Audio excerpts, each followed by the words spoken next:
Good evening, everyone. How is everyone? I'm going to talk a little bit today about SkySlope forms. So we've been going over how to create our kits for working with our buyers, like how to create an offer in SkySlope. We went over that. We went over Digisign. So what we're going to do this evening is I spent the better part of the last week creating kits for the office like we were used to in web forms, just to make your offer process simplified. So you can go in and a lot of the repetitive stuff and a lot of the clauses and stuff that we need are already in there. And you don't have to second guess what forms you need because they'll all be put in your kit, just like we used to have in web forms like I had set up for the office before. So I'm just going to share my screen. Like I was saying, if you guys want to go on your MLS and get logged in, you can sort of follow along and then you guys can get an idea. Because sometimes it's good to watch, but in theory, when you actually sit down to do it, you're like, what the heck did she say in training, right? But I always record the videos so you can watch them back and see what's going on. So I'm going to share my screen here. We're going to go to the dashboard of MLS, okay? Let me just reduce some things here because I've got a lot happening on my Zoom side.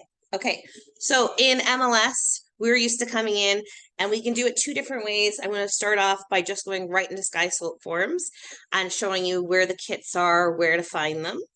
And then we're going to go back and we'll push it directly off of MLS listing, right? So in our SkySlope forms now, we're going to open up. And you guys should get off of web forms at this point because we don't have access to Digisign. And the way it works right now is if you do your offers and your listing paperwork in web forms, it takes you extra time because you have to save that as a PDF and then come in here and still create a kit in SkySlope and then pull it into an envelope for signing and Digisign, right? So we don't have that Digisign capability anymore. Ditch web forms because it's going to move on to SkySlope now anyways, right? So I think it's the easiest thing for you guys to be doing. So the first thing is when you come into your SkySlope, it's very important that you go and you check your profile. Now I say this whenever we log into like remax.net or when we log into our MLS, regular our realtor.ca profiles. But the reason that it's important you check your profile right now in SkySlope is because a lot of the parts that are auto-populated, so repetitive things like your brokerage, your phone number, your name, whether you're salesperson or broker, stuff like that, is going to come up and it's going to auto-populate off of your profile that you've created in here. Hang on, let me just let some more people in here. Okay, so when you first click on SkySlope, your SkySlope dashboard is going to look like this. At the top right, you'll see your name. Click on your name and then go to, oh, well, I got a couple more people, lots of people joining today, I think, because we're all a little lost on SkySlope. So let me just give them a minute to join so I don't get too far ahead of them. Okay. So you're going to click on the top right there. Let me actually stop the share since they came in, and I'm just going to go back in to the share just in case they're not following along there because sometimes we lose the share on Zoom. Okay, so you guys, for any of you who just joined, we come in here. You're going to click on your SkySlope from the home page when you log into Toronto MLS. And when you click on your SkySlope, your dashboard looks like this. And because it's auto-populating things on your forms and kits, you want to make sure that your profile is correct. So the very first thing you should do before you try creating any kits or anything is go in and click on your name here at the top right and go to user profile. Okay, so it should have your name there properly, your phone number, the correct email, because this is what it's going to use to send you Digisign documents, just like Digisign was, right? Has your region, but you also want to make sure it has the office address and phone number and fax number and all of that stuff, because a lot of times we're typing this over and over and over again in our paperwork. So just make sure that all that information is correct and click a quick save. Okay, and then you can come out of your profile. So if you click at the logo at the top left here, you'll come back to your dashboard. Okay, and now, for those of you who haven't really tried using SkySlope forms, and Digisign, it is a little bit of a learning curve. It's a little frustrating to first start using it, and I was kind of cursing at it to begin with, but I sing its praises in a couple of different ways right now. So before, we really thought that web forms and Authentisign were two different things, right? And we had to create all our web forms, and then we'd have to throw it into Authentisign. What happens in SkySlope is Digisign sort of like ingrained right into it, and it's going to become one smooth transaction kit from the beginning. So the only thing I want to caution you guys is from the very beginning, you have to be mindful of thinking what you need for your signatures, right? So I'll show you what I mean in a second, but our main focus right now is to show you how to use the kits that we put in. So we're going to create a new file, okay? And it says, who are you creating this file for? Okay, so here it's going to say, is it a buyer, a tenant, a seller, or a landlord? Very important that you're picking these right now. It wasn't so important before in web forms, because what it does, it's going to auto-populate what kit it thinks you might need, okay? So if I click on the buyer representation here, I'm going to come down to the bottom, and at the bottom, it's going to say, do I want to do a freehold purchase offer, a condo purchase offer, a parcel of tied land, or commercial sale of business, okay? So those are the four kind of offers I've thrown in there. If you guys are doing some big commercial purchase, I'll show you how to put your kit together and what forms you need, but I put in basically our everyday ones that we seem to be doing the most of, right? And then if you go and you click up here and it's actually a seller that you're working with, it's going to change the templates at the very bottom here again. And it's going to say, well, what are you selling? Are you selling freehold? Are you selling a condo? Or are you putting up a sale of business, right?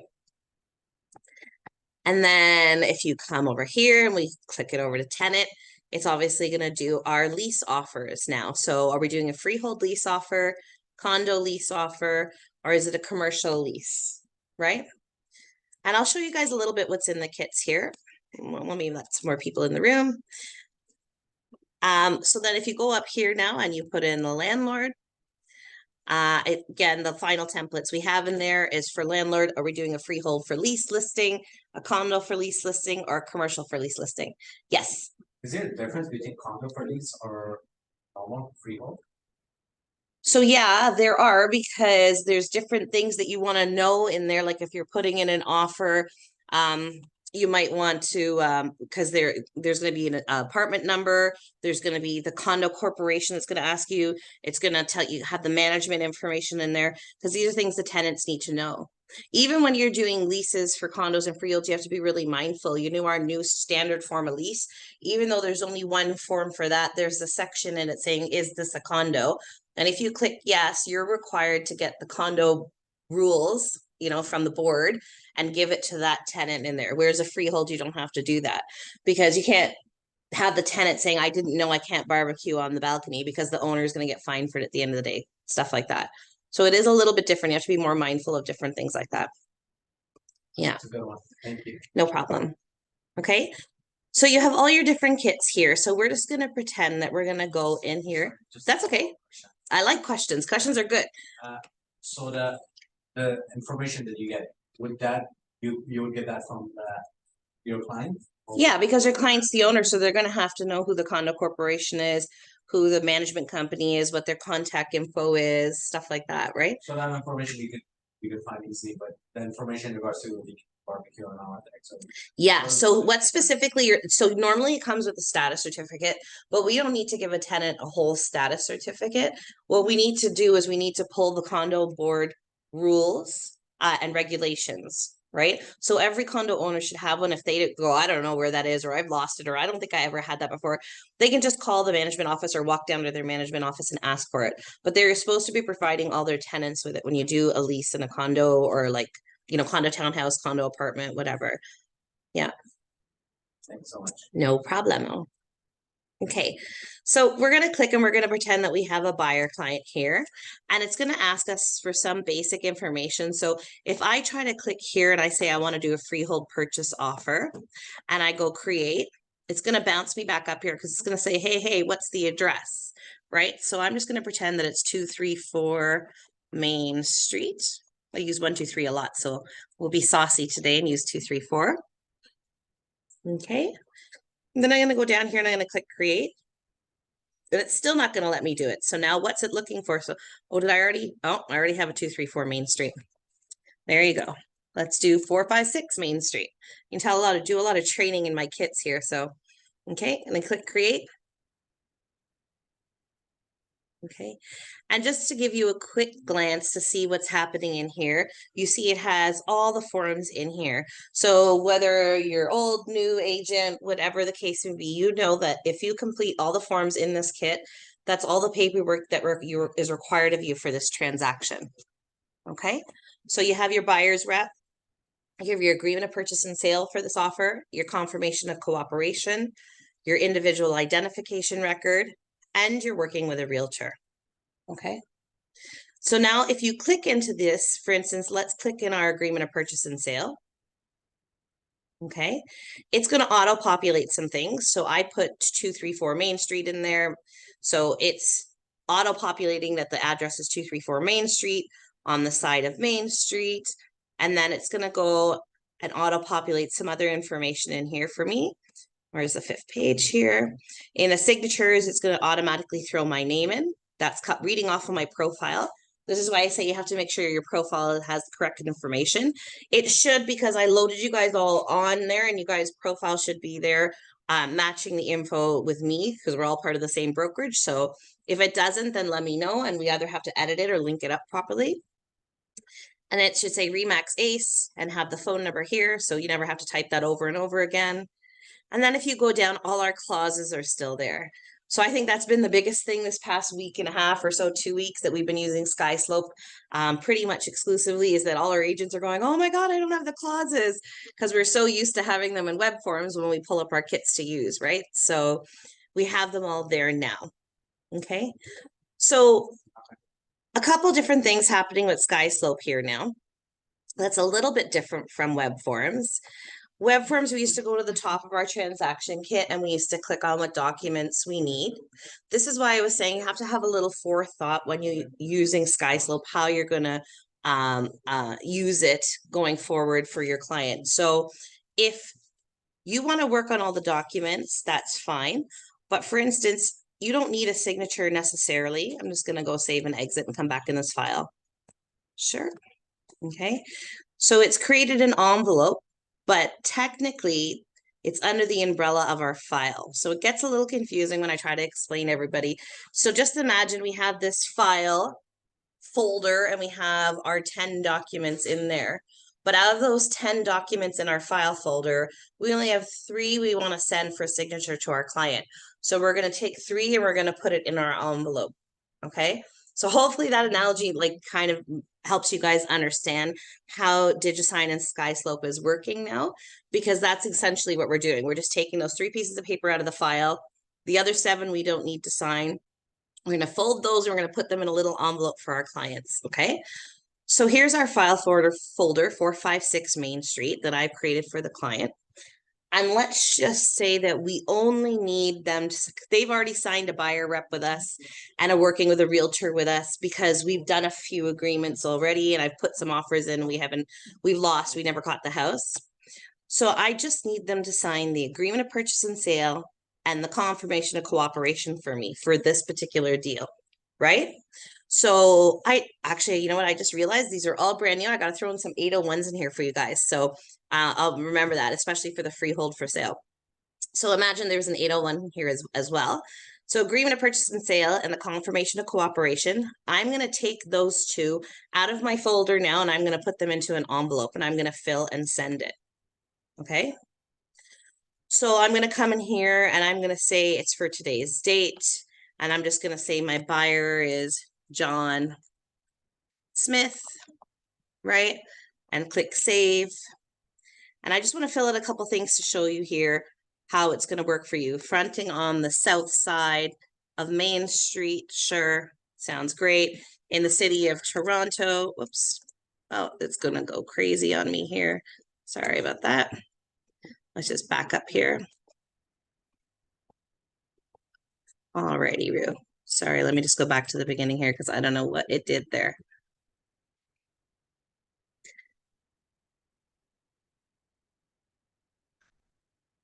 There we go.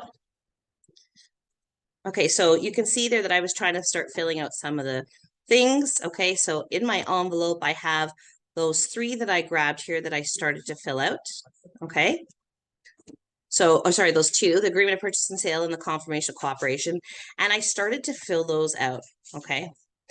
And now I need to prepare them for signature. I'm just going to click on prepare signature, and it's going to start asking me who needs to sign this document.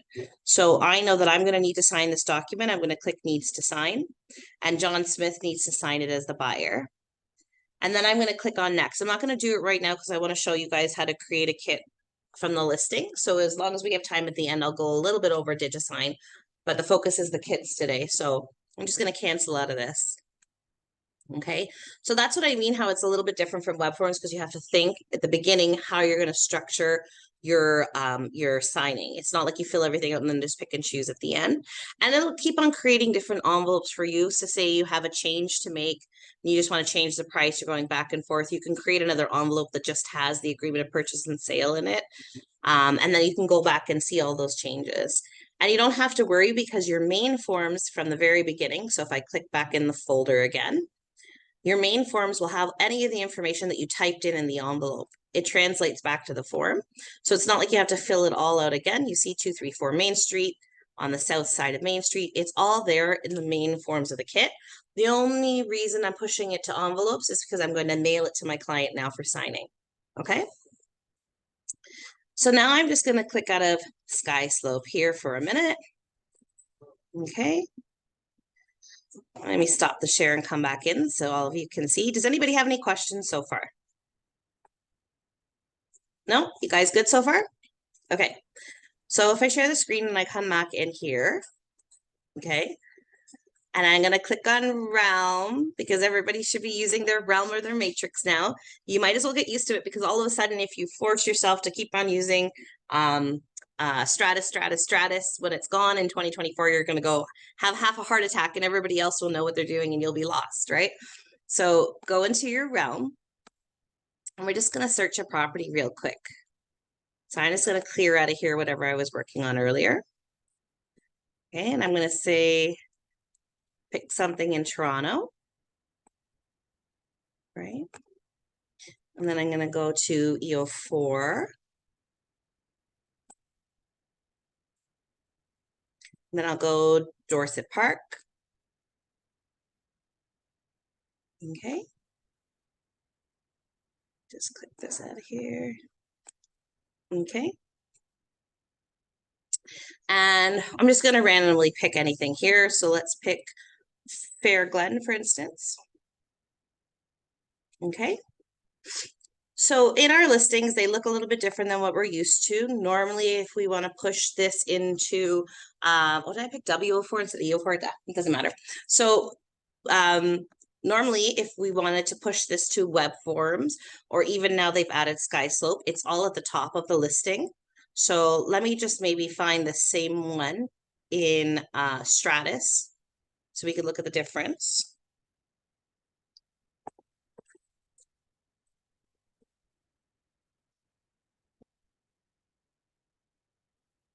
Okay, so we have this, and we're going to look up Fair Glen.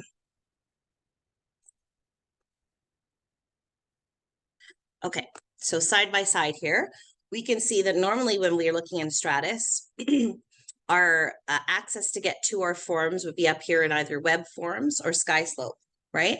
This web forms is going to disappear soon though in 2024, right? And I know you're like, oh, it's so far away, but it's going to happen, creep on you real quickly. So get used to using Realm now. So in Realm, the way you're going to find those same things is just underneath the thumbnails here. You're going to see we have most of the same options that are on top of our Stratus listing.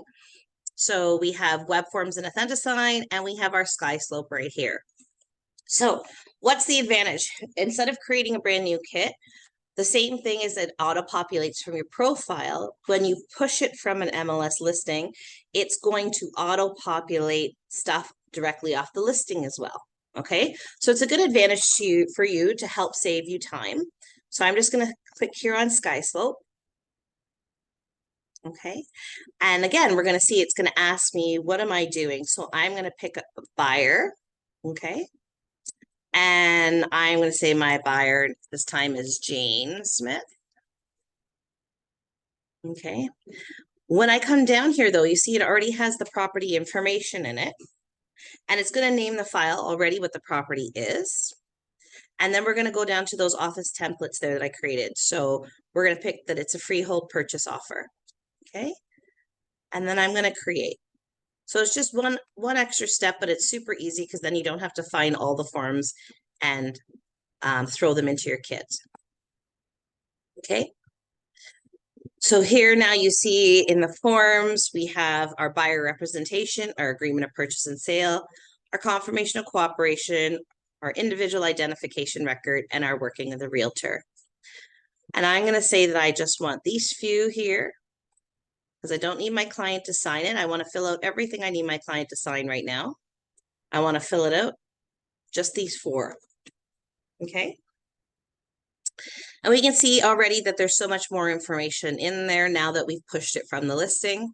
So we have our brokerage information here and the address, the phone number, all of the stuff you don't have to type in. It's got our Jane Smith from the front page because we told them that was our buyer, right?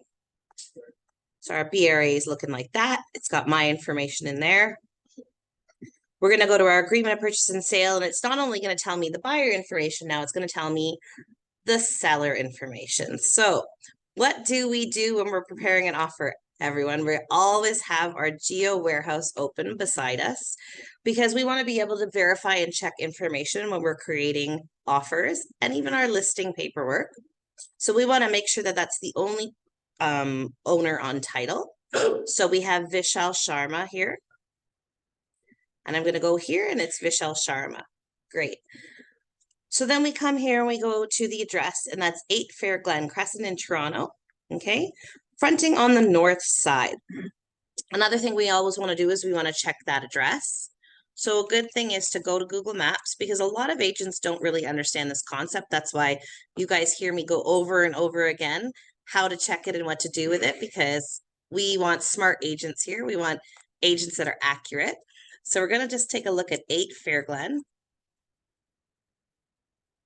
Okay, where was this one? Sorry, because I didn't pick the Scarborough one. It's Toronto. There we go. 8 Fair Glen Crescent. There we go. There we go. Okay, so we're just going to sit here and take a look at it. And we know that the map always points up to north. So we have north, east, south, and west, okay? And the house is fronting on the north side of the street, right? So this agent has put that it's fronting on the north side of the street, so they know what they're doing. A lot of agents get that wrong though. You'd be surprised when you're looking at the listing and you compare it to the map. So always double check it. And then we come in and we're going to check the frontage and the depth of the property. Always go to our Geo warehouse. So it's 2503 and 12056 is what we're looking at. And we're going to come and scroll down in our Geo warehouse and we're going to see that it says, oops, I just passed it there. 25 and 120.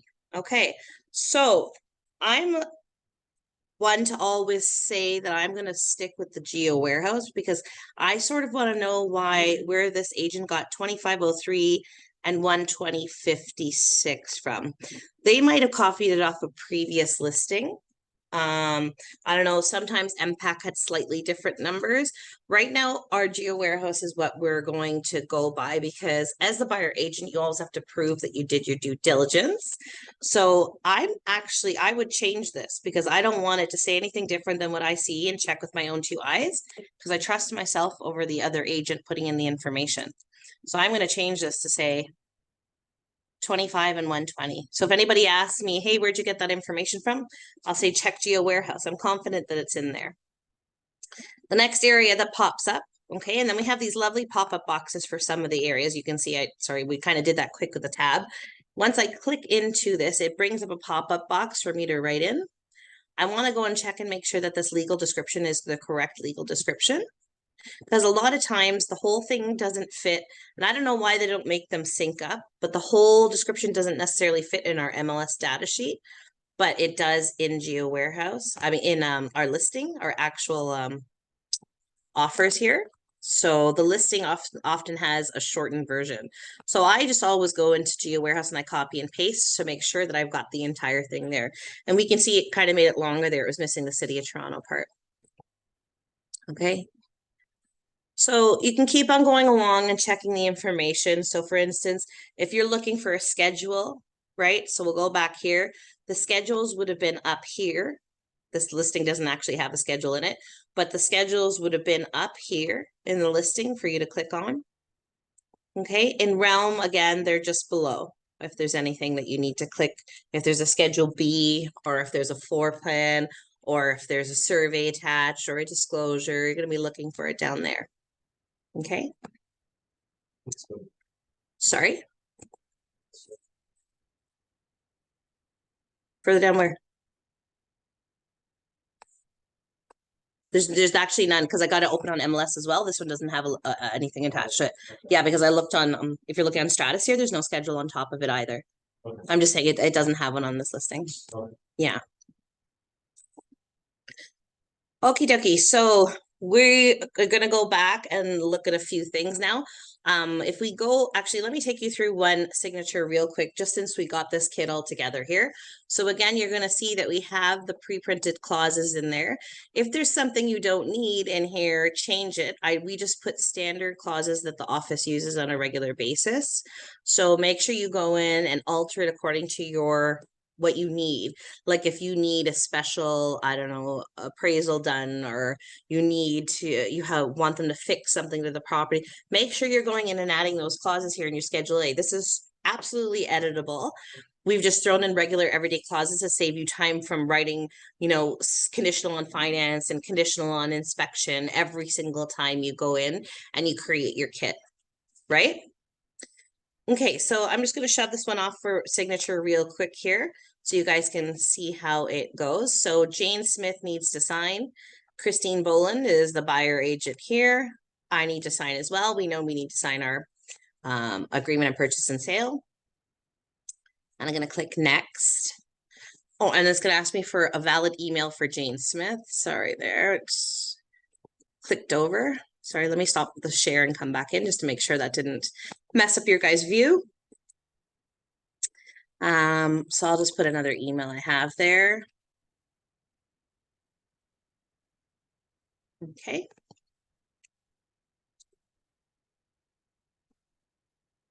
So it's going to take those 4 documents that I said I need signed by my client, and it's going to throw it into Digisign now, which is part of SkySlope. Okay, part of our kit in SkySlope.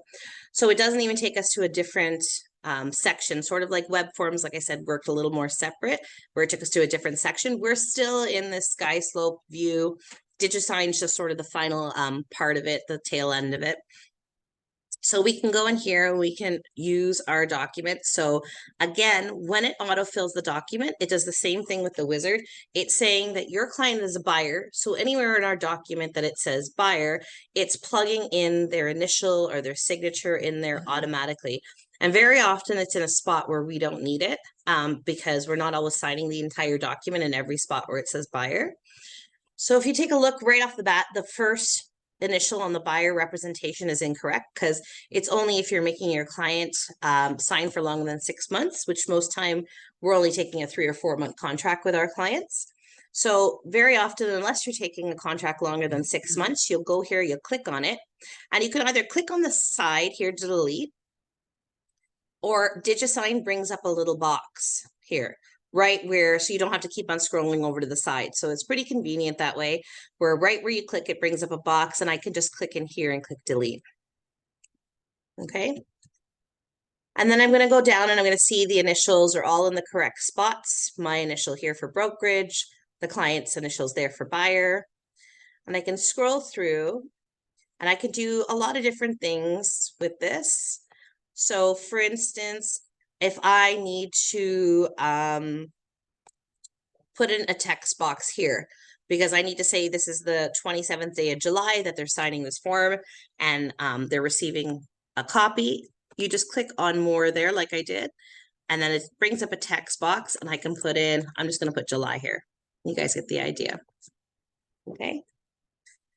And then we're going to go down to our agreement of purchase and sale. And the initials are already plugged in there. See on each page at the bottom where it says buyer. Buyer again. Buyer again there. Jane Smith's got her initials all there. And it puts her initial here on the 5th page, the signature page. Okay. And my signature there where it needs to be. But now Jane Smith wants to cross off her financing, right? Because we want her deal to be firm. So again, we're going to have to come in here, right? And I'll take this one that says strike. And I'm just going to draw me a little line across these few clauses here. And the other beautiful thing about Digisign is, I don't know if you guys were very familiar with Digisign, but say I had drawn that line, I'd have to go back and click and tell them that my next action is I want to strike, right? Or my next action is I want another initial. So you'll see again here, I just did the 2 strikes. If I were to go down here and try to draw a third one, it's going to let me draw it there. And I don't have to keep on clicking on strike, whereas with Digisign, you have to tell it over and over again.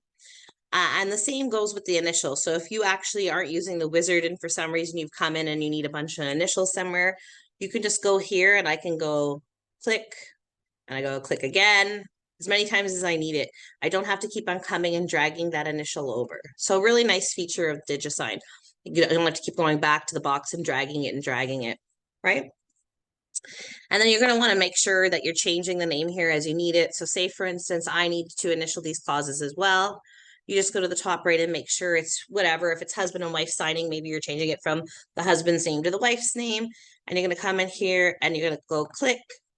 Oh, we had a little power outage. You guys still all there? Little like flicker of the lights in here. Okay, and we're going to click again. We're going to click again. So you could do all the signatures and initials like that. Okay. And then we'll go down here and see what else we need to do. Maybe we need to date something. So we can click on the date here and just, it'll automatically put the date there. Okay. If you need to check something in a checkbox, so for instance, this confirmation of cooperation, we need some checks put in here. We'll take the checkbox and we'll say the listing brokerage is representing the seller, put our check marks in there neatly, and that the co-op brokerage is representing the buyer, put our check marks in there as well. Okay. And then we might need a little text box here saying, you know, they're offering 2.5, right? Okay. And then again, we can sit and send that off to for signatures, right? And I can actually email this to my client, which I mean, I could do that now. It's just going to end up in my email. Send for signature. Okay. And then if you click I'm done, I'm not going to go in and sign everything right now. But when you come back, your forms are always there. Like you say, the original forms you started off with, whatever ones you decided to pull out and put in that envelope are here. And you can make multiple envelopes under one form, under one file folder, right? And then say I had gone and signed them, the signed documents would all show there, and you can individually download them as PDF as you need them. So for instance, you wouldn't be sending the listing agent your buyer representation agreement, or you're working with a realtor. You could save those separate from your agreement of purchase and sale, because then you can just attach that agreement of purchase and sale in your email and send it off to your clients directly. Okay. So I'm just going to stop the share real quick and come back in and check on you guys. How's everybody doing so far? Do you guys have any questions? Have you guys tried using your your Digisign and your SkySlope yet?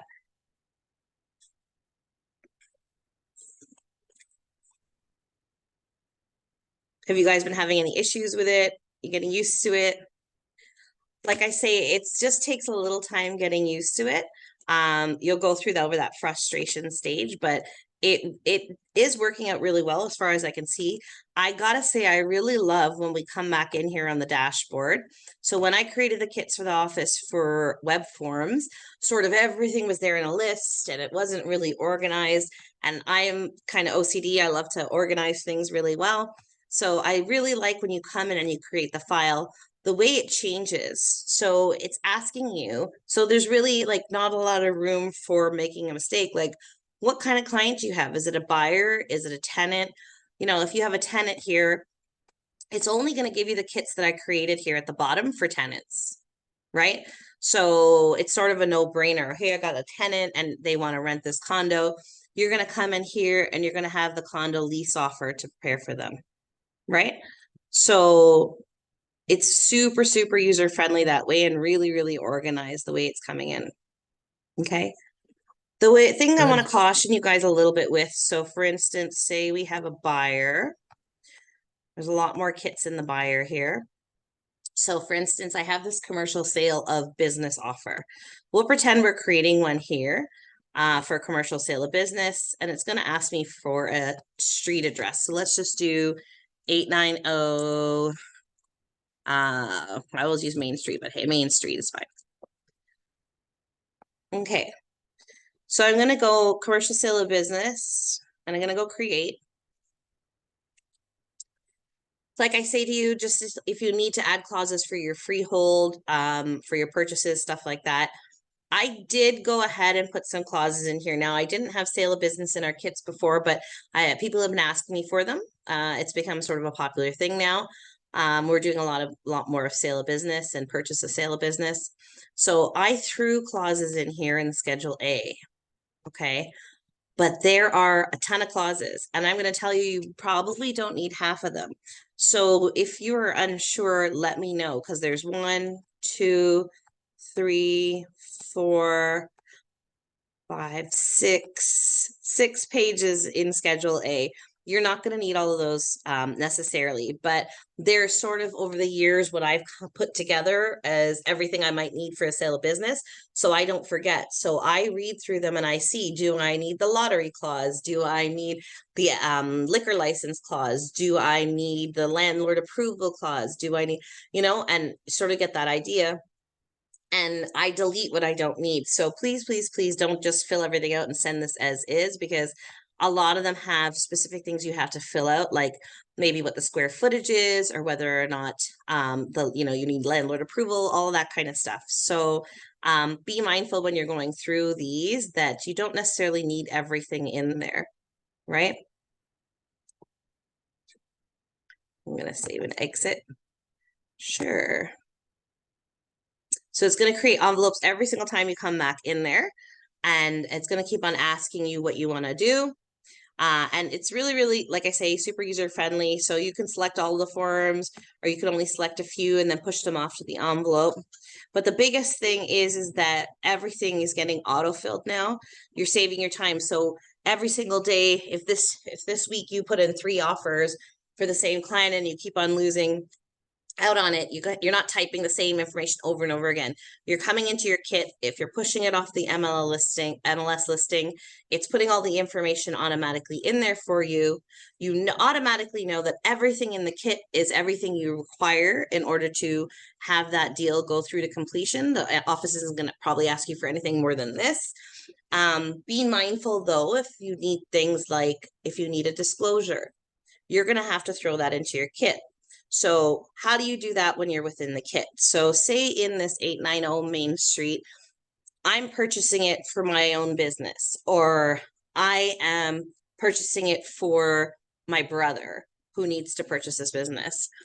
We're going to need to add a form. So we're going to need to go add, and I'm going to need to type in here. This is our library in here of all the forms. And I'm going to need to add a disclosure. Whoops, if I could spell.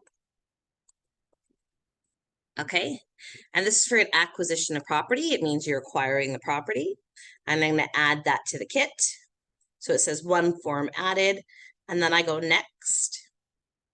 And you see now that's part of my kit. The registrant's disclosure is right there. Okay. Or if we had gone to that listing, so let me just go to the listing here. Maybe we'll find something else. Let me go to Realm, because you guys should be using Realm religiously now. And we'll just click on something else like this Clanton Park. Okay, so if Clanton Park has, nobody putting any schedules or anything in here. Should be right about the links, but you don't have it. They don't have any, I know. The last two I clicked on, which is kind of rare. Okay, we'll just click down another one and see if we can find something, just so I can show you guys how it what is with all of these listings. Nothing in the West End has Schedule Bs from their office. Oh, there we go. Okay, so we go to schedules. Okay, I'm just going to download the schedule real quick. Okay, and I'm just going to throw it into the top of my, there we go, desktop or something maybe. Desktop, we'll just call it training so I can find it easily. Training, save. Okay, and then I'm going to go to my SkySlope form here. And so we add forms when it's something in the library, when it's an ORIA, CREA, TREB form that we want to use, right? But if it's something that we've pulled off a listing like that, then we want to go upload document. Okay, and then we're going to go upload document again here. We're going to go to our desktop, and I named that one training here somewhere. Is it not? Am I blind? Here we go. There we go, right at the top. Training. And then I'm going to click done. Okay. And see now it's added that training, which we know is this actually the Schedule B, into our kit. Okay. So it has all the capabilities we had before. It just looks different and kind of have to go about it in a little bit of a different way, whether we're pulling stuff extra that we need, like say the deal goes through, we're going to need to pull our receipt of funds into that kit. You can create a whole new kit just to put your receipt of funds in if you want to. But again, the advantage is if you pull it directly into this kit, it's going to autofill a lot of that for you. So it'll autofill the address, it'll autofill your name, your information, and stuff. Then you will only have to put in the stuff that it doesn't know, like the where the deposit came from, what the deposit was for, you know, everything that you would have to put in that receipt of funds, right? So go on there and try to create a fake offer this weekend, when you have a minute, just to start familiarizing yourself with everything. Go in and look at the different kits that are in there, and see what kind of paperwork you need for that. And let me know if you guys need any help, if you're actually preparing something and you're in a pickle and you're really stuck. Because sometimes we're like, oh no, you know, and then you want to go back to that web forms and create it. But then where are you guys going to sign it right now? You can't set it up in Digisign. So it's in your best interest to come in and use it in SkySlopes, because I've been helping a lot of agents this week who created their offer in web forms and now they're stuck. And it's not as difficult, but it's coming in and uploading those PDFs into SkySlope so we can sign it in Digisign. And the problem with that is the wizard's not reading it for you where those buyer and seller spots are automatically. So you're going to have to be pulling and dragging a lot of initials and signatures. It's literally going to take you double the time. So if you spend a little time now and you learn SkySlope, it's very easy because it really works in sync with Digisign now, and you guys will be pros in no time, right? So if you do get stuck, give me a call. I'm always there. I do very good tech support on the phone with screenshots, so you don't even have to make time to come in and see me. Answer the phone call right away, and I can pretty much troubleshoot you guys right away. Yeah. So does anybody have any questions? You guys good? Where it saves the contacts. Where does it save the what? Sorry?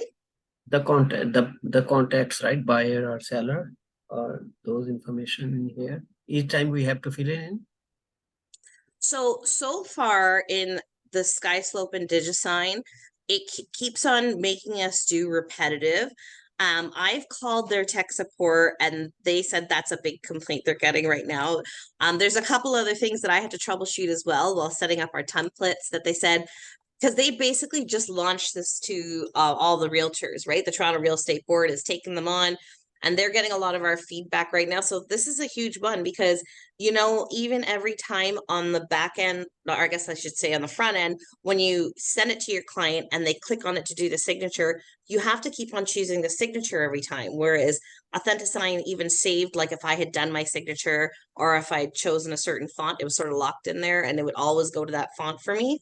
It's not doing that right now. So there are some hiccups. I think they're hopefully going to be proactive in fixing a lot of that.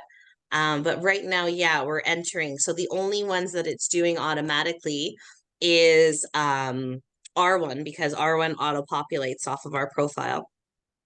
Right? So far, no. Okay. Yeah, Okay, thank you. no problem, no problem.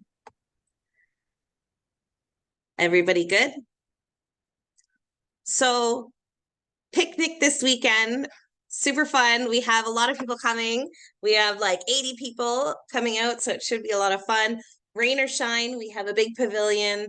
We're going to be totally covered, whether it's rain or sunshine beating down on us. Lots of picnic tables, lots of place to sit, lots of fun. We've got some games and stuff, good food coming. Anybody who still wants to hop on the bus, I have, I think, four spots left on the bus to come on. So let me know and I will see you guys all on Saturday. Everybody have a lovely evening and I'll see you on Tuesday again. Have a good evening. Good evening. You're welcome, Harry. Thanks. Bye. Bye-bye. Bye, Charles. Thanks. Bye bye. Bye-bye.